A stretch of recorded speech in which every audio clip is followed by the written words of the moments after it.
नमस्कार मित्रांनो, प्राचीन मराठी वाङ्मयाचा अभ्यास करते वेळेस आपण प्रमुख 3 प्रवाहाचा अभ्यास करतो.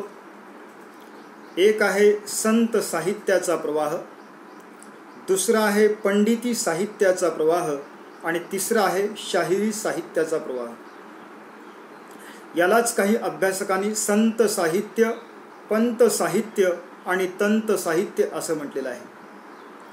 आपण आजपर्यंत जो अभ्यास केलोत किंवा विचार केलोत तो म्हणजे संत साहित्याच्या प्रवाहाचा विचार केलोत. म्हणजे प्राचीन मराठी वाङ्मयाच्या इतिहासामध्ये नाथ संप्रदायापासून ते नागेश संप्रदायापर्यंत जे वेगवेगळे संप्रदाय आहेत, या संप्रदायाच्या संतांनी लिहिलेलं साहित्य त्याला संत साहित्य असं म्हणतात. आणि त्यानंतर पंत साहित्य जे आहे किंवा पंडिती साहित्य जे आहे, हा साहित्य प्रवाह म्हणजे पंडितांनी लिहिलेल्या साहित्याचा जिथे विचार करतो त्याला पंडिती साहित्य असं म्हणतात. तर पंडिती साहित्याचा जो प्रवाह आहे तो प्राचीन मराठी वाङ्मयाच्या इतिहासातला एक अत्यंत महत्त्वाचा असा प्रवाह आहे. संत साहित्याप्रमाणेच पंडिती साहित्य हे देखील खूप महत्त्वाचं आहे किंवा प्राचीन मराठी वाङ्मयाचा इतिहास समृद्ध करण्यामध्ये किंवा आपल्या साहित्याची परंपरा समृद्ध करण्यामध्ये पंडितांचं खूप मोठं योगदान आहे. तर संत साहित्यापेक्षा पंडिती साहित्य हे पूर्णतः वेगळं आहे. आता पहा मित्रांनो, संत साहित्याचा जेव्हा आपण विचार करतो तेव्हा संत साहित्य हे आत्मोद्धाराबरोबरच लोकोद्धाराच्या प्रेरणेतून अस्तित्वात आलेलं साहित्य होतं. म्हणजे बुडती हे जन न देखवे डोळा, येतो कळवळा म्हणून या भूमिकेतून संतांनी साहित्य लेखन केलेलं होतं. म्हणजे समाजामध्ये जागृती घडून आणणं, समाजाला सन्मार्गाला लावणं म्हणजे ही संतांची भूमिका होती. किंवा समाजामध्ये भक्ती आणि नीती विचार रुजवणं ही संतांची भूमिका होती आणि त्यासाठी संतांनी साहित्य लेखन केलेलं होतं. आणि संत साहित्याचा जेव्हा आपण विचार करतो, संत साहित्याचा विचार करत असताना प्रामुख्यानं संत साहित्याचा हा जो प्रवाह आहे, या संत साहित्याच्या प्रवाहामध्ये साहित्य लेखन करणारे जे संत आहेत ते 18 पगड जातीतले आहेत. समाजातल्या वेगवेगळ्या वर्गातले आहेत. एवढेच नाही तर अनेक स्त्रिया देखील आहेत. त्या स्त्रियाही वेगवेगळ्या वर्गातून आलेल्या आहेत आणि या संतांनी साहित्य लेखन केलेलं आहे. आणि संत ज्या वर्गासाठी साहित्य लेखन करतात तो वर्ग असा सीमित नाही. म्हणजे समाजातील 18 पगड जातींचा उद्धार झाला पाहिजे, समाजामध्ये सगळ्यांचा उत्कर्ष झाला पाहिजे, ही संतांची व्यापक भूमिका होती. आणि जनहिताच्या कळवळ्यातून तळमळीतून संतांनी साहित्य लेखन केलं आहे. आता संतांची परंपरा पाहत असताना संत हे 18 पगड जातीतले आहेत आणि त्यामुळं ह्या संतांचं जे साहित्य आहे ते साहित्य हे बहुविध प्रकारचं आहे. म्हणजे चोखामेळाच्या भावना व्यक्त करण्याची पद्धत वेगळी, कर्ममेळाची वेगळी, बंका महाराची वेगळी, कानोपात्रेची वेगळी, संत नामदेवांची वेगळी, गोरा कुंभाराची वेगळी, सावता माळ्याची वेगळी. आणि पहा, आणि संत साहित्य जे आहे, संत साहित्य हे मोठ्या प्रमाणामध्ये उत्स्फूर्त आहे किंवा अनुभूतीचं बोल म्हणजे संत साहित्य. संतांच्या साहित्यातून, संतांच्या काव्यातून त्यांच्या मनातील उत्कट अनुभूती व्यक्त झालेली आहे. म्हणजे परमार्थाच्या मार्गावर वाटचाल करत असताना त्यांना जी अनुभूती आली ती अनुभूती जगासमोर ठेवण्याच्या भूमिकेतून त्यांनी आपलं काव्यलेखन केलेलं आहे. म्हणजे अंतरी जे धावे स्वभावे बाहेरी, आवरिता परी हे आवरेना, ही संतांची भूमिका आहे किंवा असं संतांचं साहित्य आहे. आणि या ठिकाणी पहा, संतांनी काही भाष्यग्रंथ जरी लिहिले ते भाष्यग्रंथ हे म्हणजे तात्विक ग्रंथावरच त्यांनी भाष्यग्रंथ लिहिलेले आहेत. मग त्यामध्ये गीता असो, भागवत असो, गीता आणि भागवत अशा ग्रंथावरच त्यांनी भाष्यग्रंथ लिहिलेले आहेत. कारण त्यांना गीता भागवतातलं तत्त्वज्ञान लोकांपर्यंत पोचवायचं होतं. कारण वेदामध्ये 3च वर्णाचा विचार करण्यात आलेला आहे आणि गीतेमध्ये 4ही वर्णाचा विचार करण्यात आल्यामुळं संतांना वेदापेक्षा गीता आणि भागवत हे ग्रंथ जवळचे वाटले. म्हणून बहुतांश अनेक संतांनी गीता आणि भागवतावर भाष्यलेखन केलेलं आहे. किंवा संत एकनाथासारख्या संतांनी रामायणात म्हणजे रामकथा जरी सांगितली असली तरी त्यातून लोकांमध्ये नीती विचार रुजावेत, भक्ती विचार रुजावेत, या भूमिकेतूनच त्यांनी ते लेखन केलेलं आहे. म्हणजे बहुतांश संतांनी गीता आणि भागवतावर आपलं लेखन केलेलं आहे किंवा आपली अनुभूती त्यांनी आपल्या काव्यातून मांडलेली आहे. असं हे एकूण संत साहित्य होतं मित्रांनो. या संत साहित्याच्या पार्श्वभूमीवर पंडिती साहित्य मात्र पूर्णतः वेगळं आहे. पंडिती साहित्य म्हणजे नेमकं काय? पंडितांनी गणवृत्तात लिहिलेल्या आख्यानपर रचना म्हणजे पंडिती काव्य. आता पंडिती काव्याची व्याख्या सांगायची म्हणजे काय, तर पंडितांनी गणवृत्तात लिहिलेल्या आख्यानपर रचना म्हणजे पंडिती काव्य. आता पहा, पंडिती साहित्य लिहिणारे जे आहेत ते सगळे पंडितच असले पाहिजे किंवा पंडितच आहेत, ही गोष्ट महत्त्वाची आहे. म्हणजे काय, तर त्या काळातील अभिजन वर्गातील विद्वान लोकांनी केलेलं, पंडित लोकांनी केलेलं काव्यलेखन म्हणजे पंडिती साहित्य. म्हणजे आता म्हणजे स्पष्ट शब्दात सांगायचं म्हणजे त्या काळातील अभिजन वर्गातील म्हणजे ब्राह्मण समाजातील विद्वान पंडितांनी विद्वानांसाठी लिहिलेलं काव्य म्हणजे पंडिती साहित्य. तर संत साहित्याची व्याख्या करायची म्हणजे संत म्हणजे 18 पगड जातीतील लोकांनी 18 पगड जातीतील लोकांच्या उद्धारासाठी लिहिलेलं काव्य म्हणजे संत साहित्य. आणि पंडिती साहित्य म्हणजे समाजातील उच्चभ्रू अभिजन वर्गातील विद्वान पंडितांनी रसिक लोकांसाठी लिहिलेलं कलात्मक काव्य म्हणजे पंडिती साहित्य, असंही व्याख्या करता येईल मित्रांनो. म्हणजे या ठिकाणी पहा, पंडितांनी म्हणजे दुसऱ्या कोणी नाही. पंडिती साहित्यामध्ये तुम्हाला कोण इतर जातीतले म्हणजे कवी सापडणार नाहीत. महार, मांग, ढोर, चांबार, कुंभार, तेली, तांबोळी ह्याच्यापैकी कोणत्याही जातीचा व्यक्ती तुम्हाला पंडिती साहित्यामध्ये पंडित म्हणून सापडणार नाही. असेल एखादा अपवाद, पण आपल्या मराठी साहित्यामध्ये फारसं दिसत नाही. म्हणजे पंडितांनी अक्षर गणवृत्तामध्ये लिहिलेल्या आख्यानपर रचना. आख्यान म्हणजे काय मित्रांनो? आख्यान म्हणजे काव्यातून सांगितलेली कथा, त्याला आख्यान म्हणतात. म्हणजे एखादी काव्यातून सांगितलेली कथा त्याला आख्यान म्हणतात. आणि पंडितांनी गणवृत्तात लिहिलेल्या आख्यानपर रचना म्हणजे काय आहे, तर ते पंडिती काव्य आहे. आता पहा मित्रांनो, पंडिती काव्य जे आहे, हे पंडित लोक जे आहेत, हे पंडित लोक हे जे काव्यलेखन करतात, ते काव्यलेखन करत असताना त्यांच्यासमोर आदर्श हा संस्कृत ग्रंथाचा आहे. पंडित त्यांनाच म्हणतात ज्यांचा संस्कृत साहित्याचा त्या काळामध्ये गाढा अभ्यास होता, त्यांना पंडित संबोधल्या जात होतं.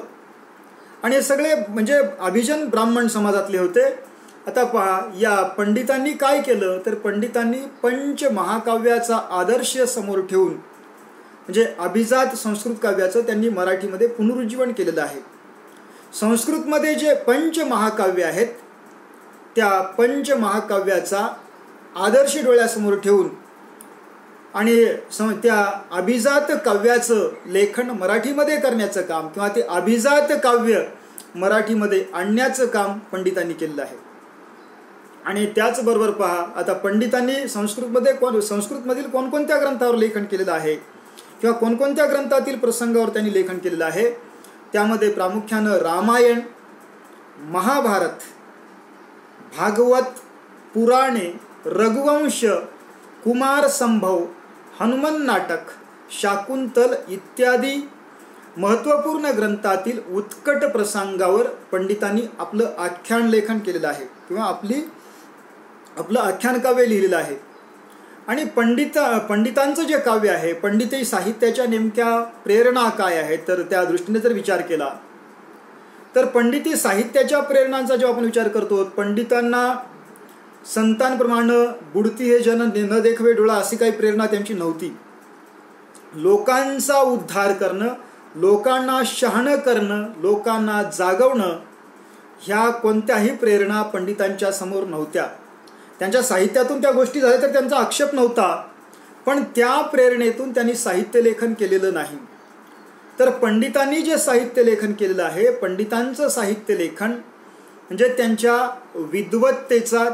विद्वत्तेचं दर्शन त्यांना जगाला घडवायचं होतं. म्हणजे त्यांची विद्वत्ता, त्यांची कलात्मकता, त्यांची कल्पकता ह्या गोष्टी त्यांना जगाला दाखवायच्या होत्या. म्हणजे पांडित्याचं प्रदर्शन करायचं होतं, आपल्या कलात्मक कौशल्याचं दर्शन जगाला घडवायचं होतं. यासाठी या पंडितांनी आपलं साहित्य लेखन केलेलं आहे. म्हणून या ठिकाणी पहा, म्हणजे पांडित्याचं प्रदर्शन, त्याचबरोबर एक उत्तम प्रकारची कलाकृती निर्माण करणं, वेगवेगळ्या अलंकारांचा, वृत्तांचा कौशल्यानं वापर करून आपलं लेखन कौशल्य दाखवणं किंवा रसिकाला उत्तम कलाकृतीचा आनंद मिळवून देणं, या प्रेरणेतून पंडितांनी साहित्य लेखन केलेलं आहे.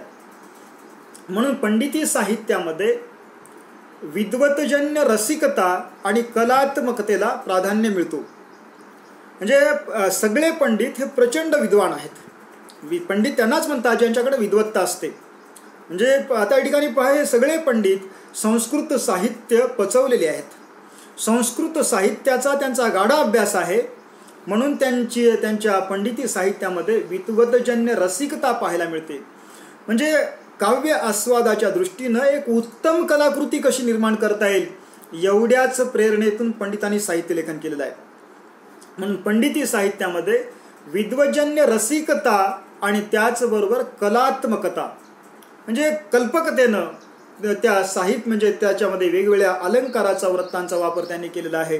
म्हणून म्हणजे विद्वजन्य रसिकता आणि कलात्मकता या दोन गोष्टी पंडिती साहित्यामध्ये प्राधान्यानं पाहायला मिळतात.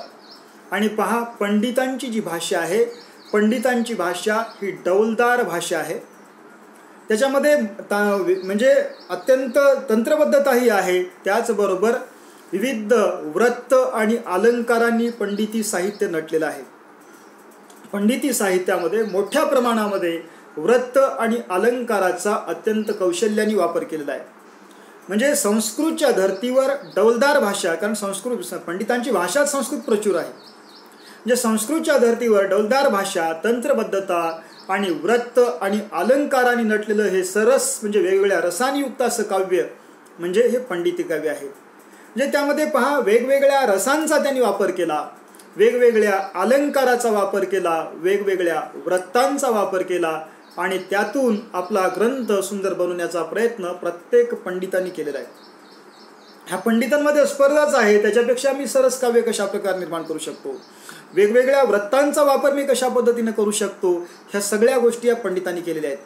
म्हणजे मोरोपंतांनी एका आर्यावृत्तामध्ये पूर्ण महाभारत सांगितलं. म्हणजे पहा, वेगवेगळ्या पंडितांनी आपलं वेगवेगळं कौशल्य कसं दाखवता येईल त्याचा प्रयत्न या पंडिती साहित्यामध्ये पाहायला मिळतो. आणि त्याचबरोबर पहा, जाणीवपूर्वक योजनाबद्ध कलात्मक स्वरूपाचं वस्तुनिष्ठ साहित्य पंडितांनी म्हणजे लिहिलेलं आहे. म्हणजे पंडितांचं साहित्य उत्स्फूर्त नाही. संतांचं साहित्य पहा, अंतरीचे धावे स्वभावे बाहेरी. इथं तसं नाही. इथं त्यांनी संस्कृतचा एखादा चांगला ग्रंथ डोळ्यासमोर ठेवायचा आणि त्या ग्रंथाचा अभ्यास करायचा आणि स्वतःच्या कल्पकतेच्या बळावर, स्वतःच्या कल्पनाशक्तीच्या बळावर, स्वतःच्या प्रतिभेच्या बळावर तो ग्रंथ म्हणजे वेगवेगळ्या अलंकारांनी, वृत्तांनी सजून या ठिकाणी त्याची रचना करायची. म्हणून या ठिकाणी जाणीवपूर्वक योजनाबद्ध आणि कलात्मक स्वरूपाचं वस्तुनिष्ठ लेखन म्हणजे पंडिती साहित्य आहे. त्याचबरोबर पहा, या ग्रंथात म्हणजे पंडिती साहित्यामध्ये अलंकार चमत्कृती मोठ्या प्रमाणामध्ये पाहायला मिळते. वेगवेगळ्या अलंकाराचा वापर केला जातो. आपण पाहतो पहा, रघुनाथ पंडितांच्या त्या दमयंती स्वयंवर या ग्रंथामध्ये श्लेष अलंकाराचा वापर रघुनाथ पंडितांनी किती सुंदर केलेला आहे. औषध न लगे मजला किंवा औषध न लगे मजला, म्हणजे ह्याच्यातून श्लेष अलंकार त्यांनी कसा साधलेला आहे पहा. म्हणून या ठिकाणी अलंकार म्हणजे चमत्कृती, त्याचबरोबर शाब्दिक कसरती कशा असतात हे जर पाहायचं असेल तर आपल्याला वामन पंडितांचं काव्य पाहता येईल. किंवा संस्कृत प्राचुर्य म्हणजे संस्कृत भाषेचा प्रचंड प्रभाव पंडितांच्या मराठी लेखनावर आहे. आणि वेगवेगळ्या समासांचाही वापर त्यांनी केलेला आहे. आणि याशिवाय यमकांचा अतिरेक पंडिती साहित्यामध्ये मोठ्या प्रमाणामध्ये आढळतो. त्यातल्या त्यात वामन पंडित यांच्या काव्यामध्ये यमक प्राधान्य किंवा यमकांचा अतिरेक मोठ्या प्रमाणावर झालेला आहे. म्हणून वामन पंडितांना यमक्या वामन असंही म्हणतात. आणि त्याचबरोबर पहा, पंडितांनी जे साहित्य लेखन केलेलं आहे त्याच्यामध्ये म्हणजे श्रोतृ सापेक्षता पाहायला मिळते. म्हणजे श्रोत्यांना ज्या ज्या गोष्टी आवडतात त्या त्या गोष्टी पुरवण्याचा प्रयत्न पंडितांनी केलेला आहे. आपण श्रीधर पंडितांचा जर विचार केला तर श्रीधर पंडितांनी आपल्या म्हणजे पांडव प्रताप या ग्रंथामध्ये म्हणजे स्त्रियांची टिंगल केलेली आहे, कारण सर्वसामान्य माणसांना स्त्रियाची टिंगल आवडते. किंवा परंपरेचा पुरस्कार केलेला आहे, कारण परंपरा जुन्या लोक म्हणजे प्रस्थापित समाजाला आवडतो. कारण ते म्हणतात कली प्रवर्तेल दारुण एक रूप होतील चारी वर्ण शूद्रामुखे पुराण ऐकू लागतील ब्राह्मण. म्हणजे त्याच्यातून त्यांनी वर्णव्यवस्थेचाच पुरस्कार केलेला आहे. संतांनी जी वर्णव्यवस्था मिटवण्याचा प्रयत्न म्हणजे जी वर्णव्यवस्था मिटवण्याचा प्रयत्न संतांनी केला, त्याच वर्णव्यवस्थेचं समर्थन पंडितांनी काही वेळा केलेलं आहे, कारण सनातन समाजाला तो आवडतो म्हणून त्यांनी त्या गोष्टीचा पुरस्कार केलेला आहे. म्हणजे पंडितांनी मोठ्या प्रमाणामध्ये लोक आणूनही केलेलं आहे, किंवा लोकांना जे आवडते ते चुकीचं जरी असलं तरी त्याचा पुरस्कार त्यांनी केलेला आहे. म्हणून या ठिकाणी कारण त्यांच्यासमोर लोकांचा उद्धार करणं ही काही भूमिका नव्हती. त्यांना एक उत्तम काव्य निर्माण करायचं आणि आपलं काव्य लोकप्रिय कसं होईल आणि त्याच्यासाठी काय करता येईल त्या दृष्टीनं पंडितांनी लोक आणूनही केलेलं आहे. त्याच्यामध्ये योग्य काय अयोग्य काय ह्याचा विचार त्यांनी केलेला नाही.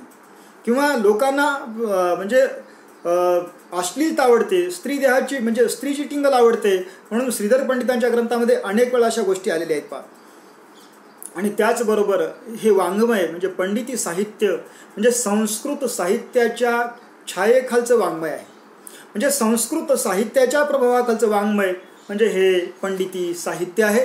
कारण सगळं त्यांचं जे साहित्य आहे ते म्हणजे संस्कृत साहित्यावर पोचलेलं हे पंडिती साहित्य आहे. पंडिती साहित्यामध्ये तुम्हाला स्वतंत्र रचना अजिबात पाहायला मिळणार नाही. सगळं अख्खं पंडिती साहित्य हे भारतीय संस्कृत साहित्यावर पोचलेलं आहे.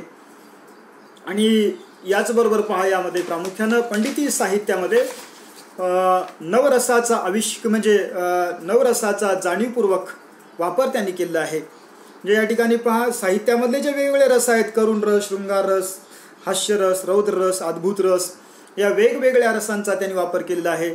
आणि अलंकाराचा अतिरेकी वापर केलेला आहे. म्हणजे मोठ्या प्रमाणामध्ये पंडितांनी अलंकाराचा वापर केलेला आहे. त्याच्यामुळे काही प्रमाणामध्ये त्यांचे ग्रंथ वृक्ष झाल्याचे पाहायला मिळतात. आणि प्रत्येक पंडितांना आपल्या पांडित्याचा अभिमान आहे, आपल्या विद्वत्तेचा गर्व आहे, किंवा आपली विद्वत्ता ओढून ताणून कसं दाखवता येईल किंवा आपल्या विद्वत्तेची छाप श्रोत्यावर कसं पाडता येईल याचा प्रयत्न प्रत्येक पंडितांनी प्राधान्याने केलेला आहे. आणि या पंडिती साहित्यामध्ये रसिकता मोठ्या प्रमाणामध्ये पाहायला मिळते.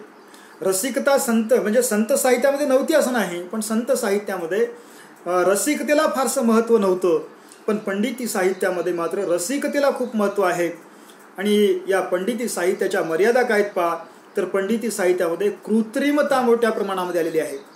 कारण अलंकार वृत्त समासांचा भडीमार आहे, योजनाबद्ध लेखन केलेलं आहे, त्यामुळं या ग्रंथामध्ये कृत्रिमता मोठ्या प्रमाणामध्ये पाहायला मिळते. आणि त्याचबरोबर या कृत्रिमतेमुळं रसहानी झालेली आहे. किंवा ह्या ग्रंथाची भाषा म्हणजे पंडितांच्या ग्रंथाची भाषा संतांच्या ग्रंथासारखी रसाळ नाही, सोपी नाही, सुलभ नाही. म्हणजे प्रासादिकता जे संत साहित्याचं विशेष होतं, सुलभता हे संत साहित्याचं विशेष होतं, सहजता हे संत साहित्याचं विशेष होतं. पण या ठिकाणी पंडिती साहित्यामध्ये प्रासादिकता, सुलभता, सहजता अपवादानं सापडते. एखाद्या श्रीधर पंडितांच्या ग्रंथामध्ये या गोष्टी पाहायला मिळतात. पण बाकी ग्रंथ म्हणजे वामन पंडित असो किंवा इतर जे पंडित आहेत त्या ग्रंथातून त्यांचा पांडित्याचा दर्प, त्यांचा अभिमान किंवा त्यांची विद्वत्ता आणि त्याचबरोबर वृत्त, अलंकार, समास, रचनेमध्ये आपला हातखंडा कसा आहे हा दाखवण्याचा त्यांचा प्रयत्न, यांत्रिकता ह्या गोष्टी मोठ्या प्रमाणामध्ये पाहायला मिळतात. म्हणजे संत साहित्याच्या तुलनेमध्ये पंडिती साहित्य काही प्रमाणामध्ये बोजड वाटत असते आणि काही प्रमाणामध्ये वृक्षही झालेलं दिसते. म्हणून सर्वसामान्य माणसाला म्हणजे पंडिती साहित्यापेक्षा संत साहित्य जवळचं वाटते, कारण संत साहित्य थेट त्याच्या हृदयाला भिडते. पंडिती साहित्य केवळ समाजातील जे रसिक विद्वान लोक आहेत त्या रसिक विद्वान लोकांनाच ते साहित्य आवडते, किंवा त्याच लोकांना कलेचा आनंद मिळवून देणारे साहित्य आहे. सर्वसामान्य माणूस मात्र या पंडिती साहित्यामध्ये रमत नाही, कारण ते साहित्य संत साहित्याप्रमाणे सहज, सुलभ, सोपं असं नाही, किंवा प्रासादिकता त्या साहित्यामध्ये नाही. तर अशा प्रकारे मित्रांनो ह्या म्हणजे या पंडिती साहित्याच्या काही मर्यादाही आहेत. जरी पंडिती साहित्याच्या काही मर्यादा असल्या तरी मध्ययुगीन किंवा प्राचीन मराठी वाङ्मयाच्या इतिहासामध्ये पंडिती साहित्याच्या प्रवाहामुळं हा साहित्य म्हणजे आपला साहित्याचा इतिहास किंवा आपली साहित्य परंपरा समृद्ध झालेली आहे, ही गोष्ट मानावीच लागेल. तर मित्रांनो, अशा प्रकारे पंडिती साहित्याची परंपरा आणि हे पंडिती साहित्याचं विशेष होतं. आता यानंतर पहा, पंडिती साहित्यातील जे महत्त्वाचे पंडित आहेत त्या पंडितांचा परिचय पाहणार आहोत. आणि आज आपण या पंडिती साहित्य परंपरेतील एक महत्त्वाचे पंडित म्हणजे मुक्तेश्वर यांचा येथे विचार करणार आहोत. तर पहा, मुक्तेश्वर जे आहेत, मुक्तेश्वरांना असं म्हणतात की महाराष्ट्र साहित्यातला कोहिनूर म्हणून मुक्तेश्वरांचा गौरव करण्यात आलेला आहे. आता हे जे पंडिती साहित्य आहे, पंडिती साहित्याचं स्वरूप आपण पाहिलं. जेव्हा पंडिती साहित्याच्या परंपरेचा विचार करतो तेव्हा पंडिती साहित्याची परंपरा ही महानुभाव संप्रदायापासून असल्याचं आपल्याला पाहायला मिळते. कारण महानुभाव संप्रदायामध्ये नरेंद्र पंडित, भास्कर पंडित किंवा भास्कर भट्ट बोरीकर ह्या दोन पंडितांचं साहित्य म्हणजे मराठीतलं आद्य पंडिती साहित्य आहे असं म्हणायला हरकत नाही मित्रांनो. कारण नरेंद्र पंडितांनी रुक्मिणी स्वयंवर हा ग्रंथ लिहिला 1800 ओव्यांचा. हे मराठीतलं पहिलं पंडिती काव्य आहे. आणि त्यानंतर भास्कर भट्ट बोरीकरांनी शिशुपाल वध हा ग्रंथ लिहिला. यातून म्हणजे अशा प्रकारे पहा मित्रांनो, म्हणजे 13व्या शतकामध्ये 14व्या शतकामध्ये पंडिती साहित्याची पायाभरणी महानुभाव संप्रदायातील पंडितांनी केली. पण त्यानंतर ही पंडिती साहित्य लेखनाची परंपरा खंडित झाली आणि पुन्हा ही परंपरा प्रवाहित होण्यासाठी 17वं शतक उजळावं लागलं. आणि ही पंडिती साहित्याची परंपरा पुन्हा नव्यानं प्रवाहित करण्यासाठी संत म्हणजे एकनाथांचे नातू एकनाथांचे नातू जे आहेत ते मुक्तेश्वर, या मुक्तेश्वरांनी पंडिती साहित्याची परंपरा पुन्हा नव्यानं पुनरुज्जीवित केली. खऱ्या अर्थानं मराठीमध्ये पंडिती साहित्याची परंपरा सर्वांगानं समृद्ध करण्याचा पहिला प्रयत्न जर कोण केला असेल तर तो मुक्तेश्वरांनी केलेला आहे. म्हणजे 17व्या शतकामध्ये पंडिती साहित्य परंपरेचं पुनरुज्जीवन करून म्हणजे सर्वांगानं या साहित्य परंपरेला समृद्ध करण्याचा प्रयत्न या मुक्तेश्वरांनी केलेला आहे.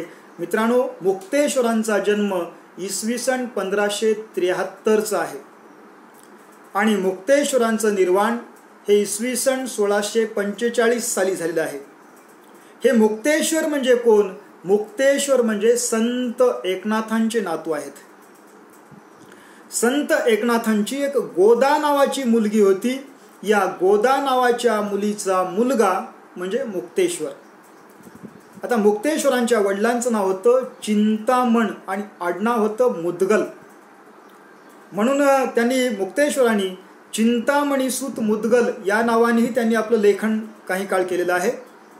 आता पहा, मुक्तेश्वरांचा वेगळेपणा काय? मुक्तेश्वरांच्या व्यक्तिमत्वामध्ये संत परंपरा आणि पंडिती परंपरा या दोन्ही परंपरेचा मिलाप आपल्याला सापडतो. कारण वारसा त्यांना संतांचा होता. संत एकनाथांच्या संस्कारामध्ये त्यांची जडणघडण झाली. म्हणजे आईकडून वारसा संत परंपरेचा, वडिलाकडून वारसा पांडित्याचा वारसा होता. आणि अशा प्रकारे म्हणजे संत आणि पंडित या दोन्ही गोष्टींचा मिलाप मुक्तेश्वरांच्या व्यक्तिमत्वामध्ये पाहायला मिळतो. पण मुक्तेश्वर संत परंपरा जी होती त्या परंपरेला छेद देऊन एक वेगळ्या प्रकारचं काव्यलेखन करण्याचा प्रयत्न त्यांनी केला.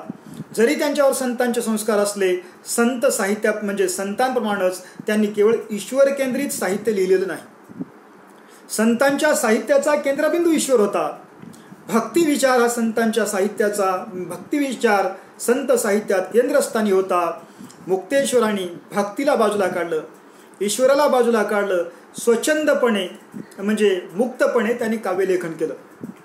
म्हणून म्हणतात पहा की अध्यात्माचे साहित्यावरील जोखड जुगारून देणारा मराठीतला पहिला मध्ययुगीन बंडखोर कवी जर कोण असेल तर तो आहे मुक्तेश्वर. म्हणजे संतांनी आजपर्यंत म्हणजे आध्यात्माचं जोखड साहित्यामध्ये होतं.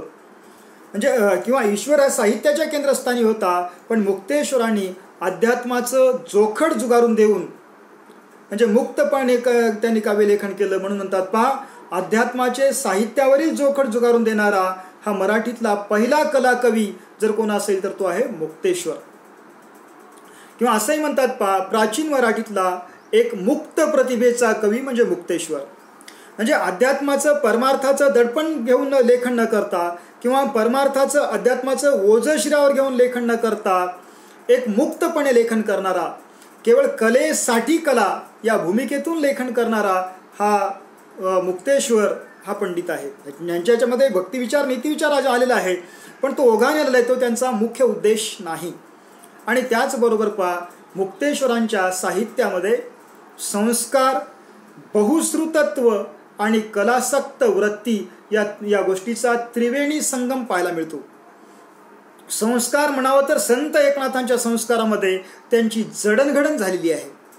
आणि बहुश्रुतत्व म्हणजे वेदांतापासून ते महाकाव्यापर्यंत सगळ्या ग्रंथांचा त्यांनी अभ्यास केलेला आहे. आणि मुक्तेश्वर हे कलासक्त होते, कल्पक होते. म्हणून या ठिकाणी पहा, संस्कार, बहुश्रुतत्व आणि कलासक्त वृत्तीचा त्रिवेणी संगम मुक्तेश्वरांच्या व्यक्तिमत्वामध्ये पाहायला मिळतो. आणि या मुक्तेश्वरांच्या महाभारत या ग्रंथामुळं किंवा मुक्तेश्वरांचं लेखन लक्षात घेऊन अनेक अभ्यासकांनी वेगवेगळ्या प्रकारच्या उपाध्या मुक्तेश्वरांना दिलेल्या आहेत किंवा अनेक अभ्यासकांनी वेगवेगळ्या प्रकारची बिरुद मुक्तेश्वरांना बहाल केलेली आहेत. म्हणजे पहा, मुक्तेश्वरांना साहित्य सम्राट म्हणून गौरव करण्यात आला, महाराष्ट्र साहित्यातील कोहिनूर म्हणून मुक्तेश्वरांचा गौरव करण्यात आला, कवीवर म्हणून मुक्तेश्वरांचा गौरव करण्यात आला. याशिवाय कला कवी, ओविका कवीचा विश्वरू अशा अनेक बिरुदांनी मुक्तेश्वरांचा गौरव करण्यात आला.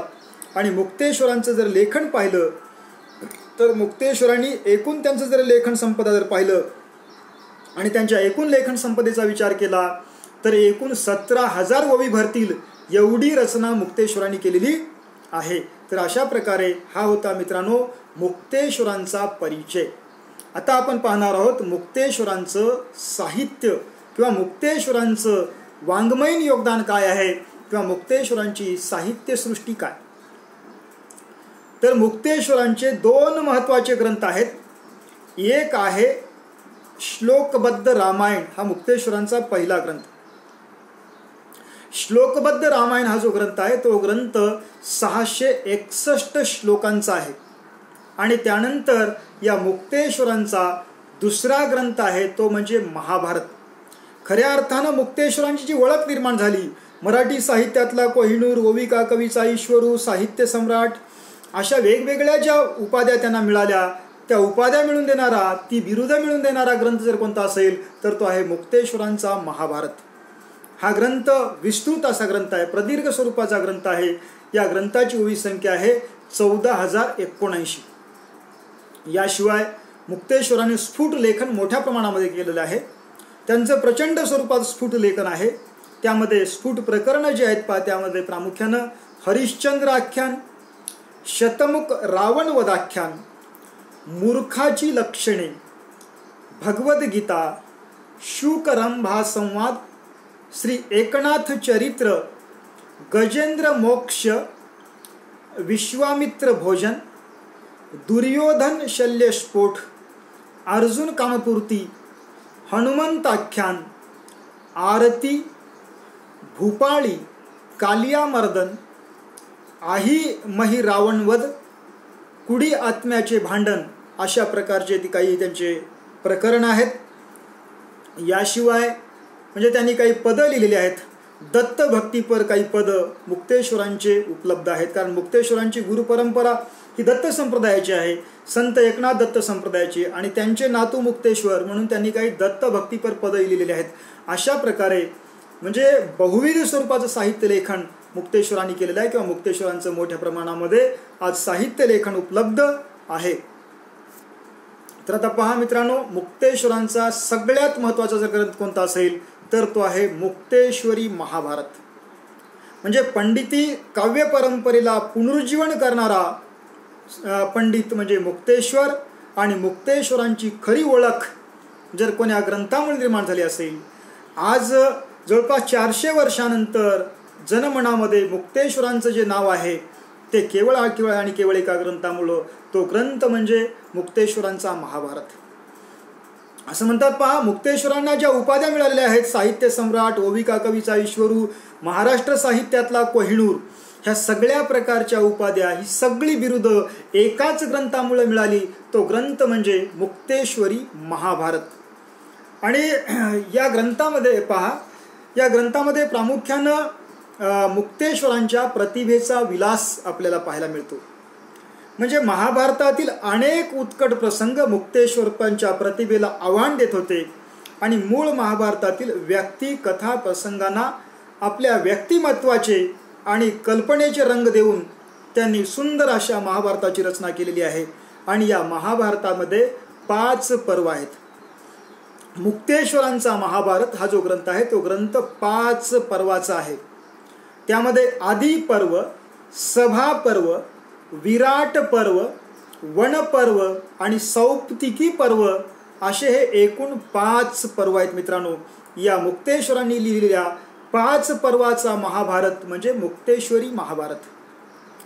आणि पहा, या ग्रंथामध्ये मुक्तेश्वरांच्या प्रतिभेचा स्वतंत्र विलास पाहायला मिळतो.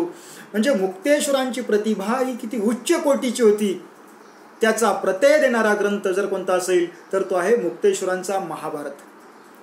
आता ह्या ग्रंथाची विशेषता काय? ह्या ग्रंथामध्ये संक्षेप आणि विस्तार कौशल्य मुक्तेश्वरांनी वापरलेलं आहे.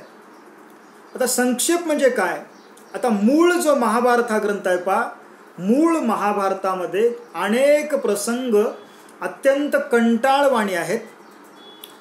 काही प्रसंग लांब लचक कंटाळवाणी आहेत किंवा काही प्रसंगामध्ये मोठ्या प्रमाणामध्ये पाल्हाळ पाहायला मिळतो. मुक्तेश्वरांनी असे कंटाळवाणे पाल्हाळयुक्त जे प्रसंग आहेत ते प्रसंग अत्यंत मोजक्या शब्दामध्ये सांगितलेले आहे. किंवा जे म्हणजे बिनकामी प्रसंग आहेत, काही प्रसंग त्यांनी उडवलेले आहेत आणि जे उडवणं शक्य नाही, जे कमी करणं शक्य नाही त्याचा त्यांनी संक्षेप केलेला आहे. आणि मूळ महाभारतातले जे प्रसंग रोचक आहेत, लोकांना गुंतवून ठेवणारे आहेत, लोकांना आनंद देणारे आहेत, ते प्रसंग मुक्तेश्वरांनी स्वतःच्या प्रतिभेच्या बळावर, स्वतःच्या कल्पनाशक्तीच्या बळावर, कल्पकतेच्या बळावर ते प्रसंग त्यांनी फुलवलेले आहेत, खुलवलेले आहेत. म्हणून हा मुक्तेश्वरांचा ग्रंथ जास्त लोकप्रिय झाला किंवा लोकांच्या मनामध्ये बसला. आणि त्याचबरोबर पहा, मुक्तेश्वरांनी आपल्या या ग्रंथामध्ये उत्कट समर प्रसंगाचं प्रभावी असं चित्रण केलेलं आहे. आता पहा, महाभारतामध्ये जे आख्यान आहेत, ययाती आख्यान, दुष्यंत शकुंतला आख्यान, नलदमयंती आख्यान, सावित्री आख्यान, जरासंध वध किंवा द्रौपदी वस्त्रहरण असे जे काही आख्यान आहेत त्या आख्यानाचं चित्रण अत्यंत प्रभावीपणे, त्या आख्यानातील प्रसंगाचं चित्रण अत्यंत प्रभावीपणे मुक्तेश्वरांनी केलेलं आहे. आता त्यामध्ये मग दुष्यंत आपल्या सैन्यासह मृगयस निघाल्याचा प्रसंग असो किंवा पांडव अरण्यात आले त्याचे वर्णन किंवा शकुंतलेने बर दरबारात दुष्यंताची केलेली निर्भत्सना, अशा वेगवेगळ्या प्रसंगाचं अत्यंत ठाशीव असं चित्रण, अत्यंत प्रभावी असं चित्रण मुक्तेश्वरांनी केलेलं आहे. मुक्तेश्वरांच्या प्रसंग चित्रणाचं वैशिष्ट्य असं आहे मित्रांनो, मुक्तेश्वर प्रसंग चित्रण असं करतात की ते प्रसंग चित्रण वाचकांच्या डोळ्यासमोर हुबेहूब उभं राहते. म्हणजे एखादा प्रसंग हुबेहूब उभं करण्याचं कौशल्य मुक्तेश्वराकडे आहे. म्हणून या ठिकाणी पहा, म्हणजे प्रसंग डोळ्यासमोर उभं करण्याचं कौशल्य मुक्तेश्वरांच्या लेखनामध्ये आपल्याला पाहायला मिळतो. आणि त्याचबरोबर पहा, स्वभाव वैशिष्ट्यासह त्यांनी जिवंत व्यक्तिदर्शन घडवलेलं आहे. आता महाभारतामध्ये ज्या काही व्यक्तिरेखा आहेत त्या व्यक्तिरेखा त्यांच्या स्वभाव वैशिष्ट्यासह या ठिकाणी पाहायला मिळतात. आता व्यक्तिचित्रण म्हणजे काय? नुसता तो माणूस किती फूट उंच आहे, रंगानं कसा आहे सांगणं म्हणजे व्यक्तिचित्रण नाही, तर त्या माणसाच्या स्वभावाचं दर्शन घडवणं त्याला व्यक्तिचित्रण म्हणतात. तर पहा, मुक्तेश्वरांनी आपल्या महाभारतामध्ये ज्या पात्राचं चित्रण करतात त्या पात्रांच्या स्वभावासह त्यांच्या व्यक्तिमत्वाचं दर्शन घडवतात. म्हणून ती पात्र अधिक जिवंत वाटतात. या ठिकाणी पहा, मग त्यामध्ये भीम असो, धर्म, अर्जुन, दुष्यंत, द्रौपदी, शकुंतला, दमयंती, सावित्री अशा असंख्य व्यक्तिरेखांचं स्वभाव धर्मासह चित्रण मुक्तेश्वरांनी केलेलं आहे. यामुळं मुक्तेश्वरांच्या महाभारतातील हे पात्र जिवंत वाटतात, चैतन्यमय वाटतात, आपल्या सभोवती वावरणारे वाटतात. आणि त्याचबरोबर मुक्तेश्वरांनी निसर्ग चित्रण आपल्या काव्यातून केलेलं आहे. तुम्हाला संत साहित्यामध्ये कुठेही निसर्ग चित्रण पाहायला मिळणार नाही, पण मुक्तेश्वरांनी या ठिकाणी अत्यंत बहारदार असं निसर्ग चित्रण केलेलं आहे. एखादी कादंबरी वाचतोत असं आपल्याला वाटू लागते. आता या ठिकाणी पहा, या निसर्ग चित्रणामध्ये उष्यकाल वर्णन किंवा वनपर्वातील वर्षावर्णन किंवा निरनिराळ्या ऋतूंची त्यांनी अत्यंत मनोवेधक अशी चित्रण केलेली आहे. म्हणून बहारदार निसर्ग चित्रण हे मुक्तेश्वरांच्या लेखनाचं एक वैशिष्ट्य आहे. आणि आता पहा, रसोत्कटता किंवा रसाविष्कार हे पंडिती साहित्याचंच विशेष आहे. म्हणून मुक्तेश्वरांच्याही काव्यामध्ये ते येणार. म्हणून मुक्तेश्वरांच्या या ग्रंथामध्ये वेगवेगळ्या रसांचा आविष्कार झालेला आहे किंवा वेगवेगळ्या रसांचा अत्यंत प्रभावी असा आविष्कार करण्यात आलेला आहे. त्यामध्ये पहा, अशा प्रसंगानुरूप वेगवेगळ्या रसांचा आविष्कार त्यांनी केलेला आहे. ययातीची स्वागत म्हणजे ययातीचं स्वागत करणारी शर्मिष्ठा किंवा शकुंतला जन्म वृत्तकथन यातून त्यांनी शृंगार रसाचा आविष्कार केलेला आहे. भीम जरासंध युद्ध किंवा जिमूत बल्लव युद्ध यातून त्यांनी वीर रसाचा परिपोष केलेला आहे. किंवा त्याचबरोबर दमयंती शोक वर्णनातून करुण रसाचा आविष्कार झालेला आहे. आणि क्वचित प्रसंगी मुक्तेश्वरांनी शृंगाराचा अतिरेक केलेला आहे. जिथं जिथं त्यांनी शृंगार रसाचं वर्णन करण्यामध्ये ते रमतात, तिथं त्यांनी थोडासा शृंगाराचा अतिरेक केलेला आहे. काही ठिकाणी त्यांचं वर्णन शृंगाचाराच्या पलीकडे जाऊन कामुकतेकडे वळलेलं आहे. स्त्री देहाचं वर्णन करताना त्यांचं वर्णन थोडंसं अश्लीलतेकडे झुकलेलं आहे. म्हणून काही अभ्यासक त्यांच्यावर टीकाही करतात, हा कवी कामुकतेकडे वळतो किंवा हा कवी अश्लीलतेकडे रमतो, अश्लीलतेमध्ये रमतो, अशी टीका मुक्तेश्वरावर झालेली आहे. म्हणजे थोडासा शृंगाराचा अतिरेक मुक्तेश्वरांनी केलेला आहे. आणि त्याचबरोबर पहा, मुक्तेश्वरांच्या या कथेतून किंवा या महाभारतातून नैतिक उपदेश झालेला आहे. आता पहा, हे त्यांचा उद्देश नाही, नैतिक उपदेश करणं त्यांचा उद्देश नाही. मुळात हा अध्यात्माचं जोखड झुगारून देणारा हा कवी, बंडखोर कवी त्या काळातला, आजच्या पार्श्वभूमीवर नाही तर त्या काळाच्या पार्श्वभूमीवर तो बंडखोर कवी आहे. तर या ठिकाणी पहा, तरी त्यांच्या काव्यातून, कारण संत एकनाथांच्या संस्कारात ते वाढलेले होते, त्यामुळं त्यांच्या काव्यातून नैतिक उपदेशही मोठ्या प्रमाणामध्ये आलेला आहे.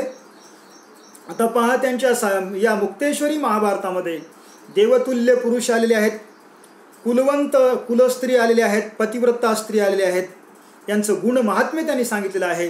त्याचबरोबर ते आपल्या ग्रंथामध्ये सांगतात, नीती सोडू नये, दुर्वाक्य बोलू नये, परधन परस्त्री आतळू नये असा उपदेश संत एकनाथ करतात.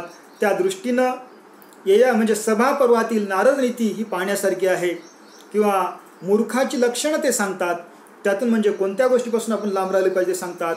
म्हणजे संत एकनाथांचा जो लोकशिक्षकाचा वारसा होता, तो लोकशिक्षकाचा वारसा मुक्तेश्वरांनी आपल्या पुढं महाभारत या ग्रंथातून सांभाळल्याचं पाहायला मिळते. किंवा मुक्तेश्वरही लोकशिक्षक असल्याची भावना आपल्याला महाभारत वाचत असताना या ठिकाणी लक्षात येते. तर त्याचबरोबर पहा, मुक्तेश्वरांच्या या ग्रंथामध्ये कालविपर्यास हा मोठ्या प्रमाणामध्ये झालेला आहे. कालविपर्यासाचा जो दोष आहे तो मुक्तेश्वरांच्या ग्रंथामध्ये पाहायला मिळतो. आता कालविपर्यास म्हणजे काय? महाभारत हा केव्हा झाला याच्याबद्दल काही पुरावा नाही, पण सांगतात की 5-10 हजार वर्षापूर्वीचं सगळं असेल. पण मुक्तेश्वर काय करतात, आपल्या काळातल्या गोष्टी महाभारतामध्ये घुसडतात, ह्याला म्हणतात कालविपर्यास. म्हणजे जुन्या ग्रंथामध्ये आपल्या काळातल्या गोष्टी घुसडणं याला कालविपर्यास म्हणतात. म्हणजे स्वकाळातल्या गोष्टीचा उल्लेख मुक्तेश्वर महाभारतामध्ये करतात. आता दुष्यंताचा उल्लेख करते वेळी दुष्यंताचा उल्लेख गो ब्राह्मण प्रतिपालक असं करतात. आता गो ब्राह्मण प्रतिपालक ही उपाधी 17व्या शतकातली आहे, ही महाभारतातली नाही. पण मुक्तेश्वर आपल्या काळातली उपाधी त्या दुष्यंताला देतात. किंवा असं पुढं असंही सांगतात, या दुष्यंतांनी फिरंगी इंग्रज, रुमशाम, मुसलमान यांचा पराभव केला होता किंवा यांना जिंकलं होतं. आता महाभारताचा काळ कोणता, इंग्रज भारतात केव्हा आले, पोर्तुगीज भारतात केव्हा आले, ह्याचं काही मुक्तेश्वरांना देणं घेणं नाही. ईस्ट इंडिया कंपनीची स्थापना 1600 झाली आणि त्यानंतर इंग्रज आपल्याकडे आले. भारतात पहिला येणारा मुस्लिम म्हणजे 771 साली आला, तो होता मीर कासिम. आणि महाभारत ही 5000 वर्षापूर्वीच्या खालचं. आणि या ठिकाणी हे सांगतात दुष्यंतांनी कोणाकोणाचा पराभव केला, तर फिरंग्यांचा पराभव केला, म्हणजे पोर्तुगीजांचा पराभव केला, इंग्रजांचा पराभव केला, रुमशामचा पराभव केला आणि त्याचबरोबर मुसलमानांचाही पराभव केला. म्हणजे जे तेव्हा नव्हतेच त्यांचा पराभव दुष्यंतांनी केला असं सांगतात. म्हणजे या ठिकाणी पहा, आपल्या काळातल्या गोष्टी मुक्तेश्वरांनी या ग्रंथामध्ये घुसळलेल्या आहेत. किंवा जेव्हा कौरवांच्या दरबारामध्ये द्रौपदीची साडी फेडली जाते तेव्हा श्रीकृष्ण तिला साडी पुरवतो.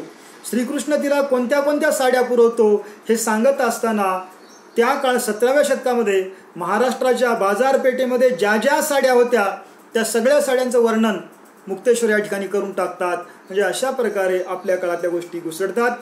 ब्राह्मणांच्या जाती, भिक्षेचे प्रकार, पक्वाण, वाद्य, ह्या सगळ्या गोष्टीचं वर्णन करत असताना मुक्तेश्वर आपल्या काळातल्या गोष्टी घुसळतात. म्हणजे अशा प्रकारे मुक्तेश्वरांच्या या ग्रंथाला कालविपर्यासाचा एक दोष लागलेला आहे. मुक्तेश्वरांची जी भाषा आहे ती अत्यंत ओजस्वी भाषा आहे. त्यांची शैली ही ओघवती आहे. या ग्रंथामध्ये त्यांनी उग्र भीषण प्रसंगाचं नाट्यचित्रण करत असताना, युद्ध प्रसंगाचं भीषण वर्णन करत असताना रौद्र स्वरूपाची भाषा या ठिकाणी पाहायला मिळते. शृंगार कथातील वर्णन करताना उत्तानता पाहायला मिळते. म्हणजे त्याचबरोबर पहा, किंवा कारुण्यात शोक वर्णन करत असताना करुणोदात्तता पाहायला मिळते. म्हणजे पहा, वेगवेगळ्या रसाशी निगडीत त्यांनी वेगवेगळ्या प्रकारची भाषाही वापरलेली आहे.